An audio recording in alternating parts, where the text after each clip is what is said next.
Olá, alunos! Na aula de hoje iremos tratar sobre mensuração do produto.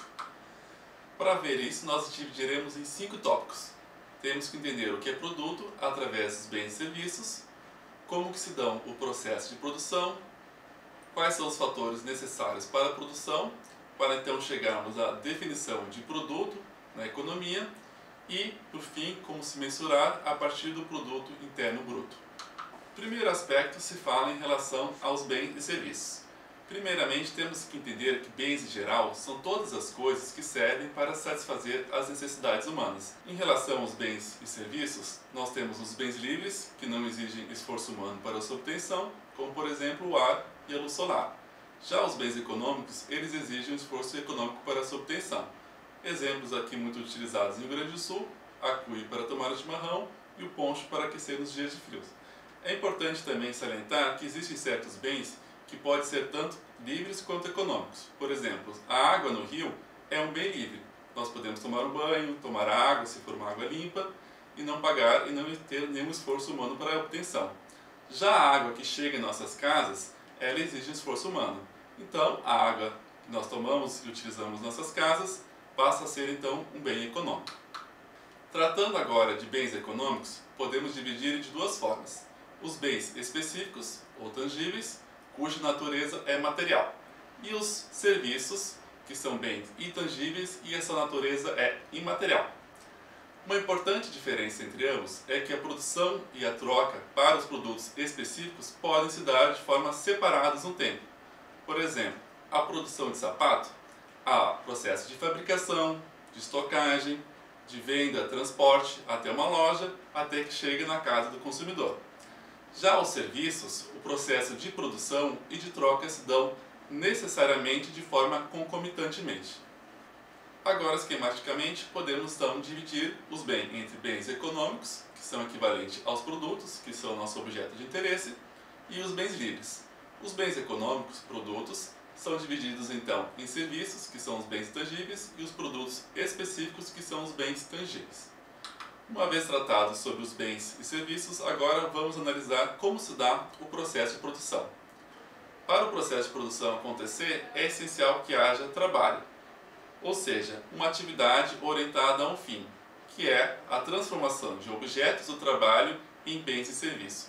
Como objetos do trabalho, nós temos terras e recursos naturais.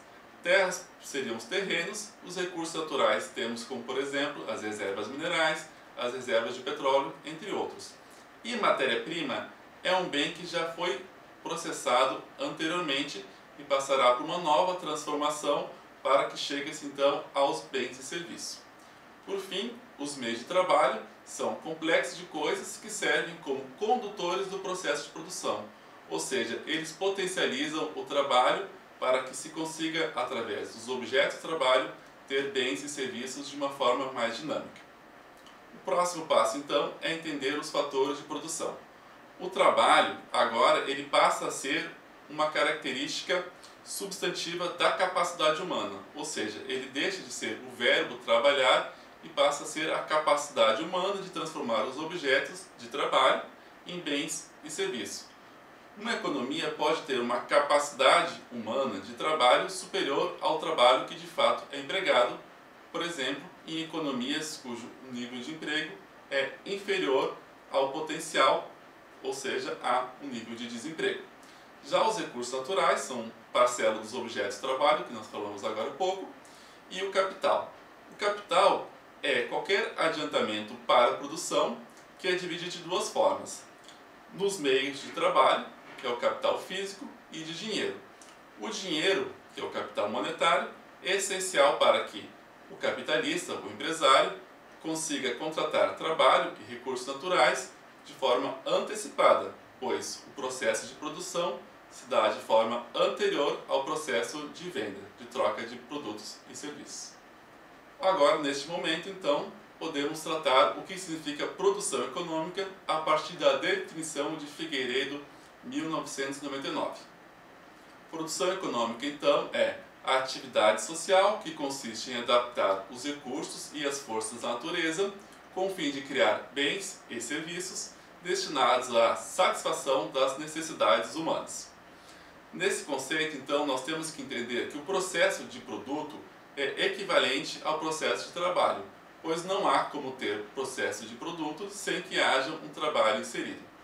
Uma outra observação importante a ser feita é na questão das necessidades humanas. Necessidade vai muito além das necessidades básicas. Por exemplo, mesmo as mais rudimentares, que são alimentação, moradia e vestuário, o processo do avanço do capitalismo fez com que elas tivessem uma outra dinâmica. Por exemplo, temos moradias de luxo, alimentos de alta gastronomia e vestuários de grife. Ou seja, o conjunto de bens e serviços comercializados, produzidos e que chegam às famílias, eles ocupam um patamar muito maior que seria o simplesmente para atender às necessidades básicas humanas. Uma vez compreendida como se dá o processo de produção, agora podemos então falar sobre mensuração do produto. O produto na economia, da forma mais tradicionalmente utilizada, é medido via Produto Interno Bruto. Então vamos ver a definição de PIB. O PIB equivale à produção de bens e serviços finais de todas as unidades produtoras da economia num dado período e região geográfica específica a preço de mercado.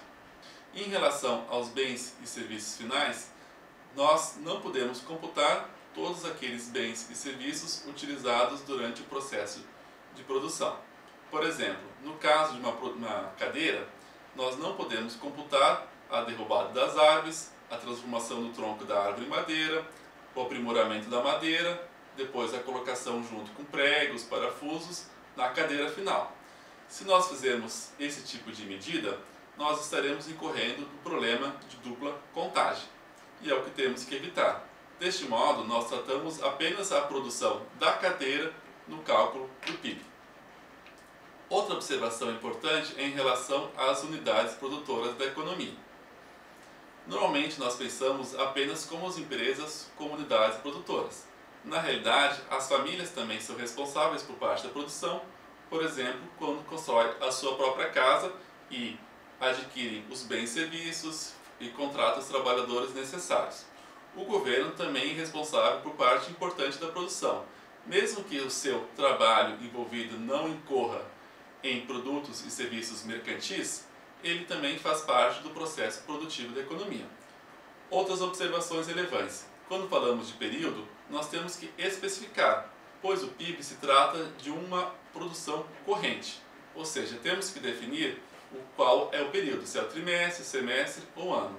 E também temos que definir a região geográfica, pode ser a cidade, o estado, o município, o continente ou inclusive o mundo. Por fim, a definição essencial é que se fala a preço de mercado, no sentido que, quando a empresa produz, voltando aqui ao exemplo da cadeira, ela tem o seu custo, tem o seu lucro e ela coloca no valor final para ser vendida. Porém, não é esse o preço que nós iremos pagar. Temos que também pagar os impostos que são acrescidos, eventualmente ocorrem subsídios que reduzem os valores, mas ainda não é o valor final. Nós temos que acrescentar o custo de transporte da cadeira até a loja, as margens do comércio, para então chegarmos ao preço que nós consumidores pagamos, que esse é o preço de mercado que é computado no PIB. Na aula de hoje falamos sobre mensuração do produto. Obrigado e até o próximo vídeo.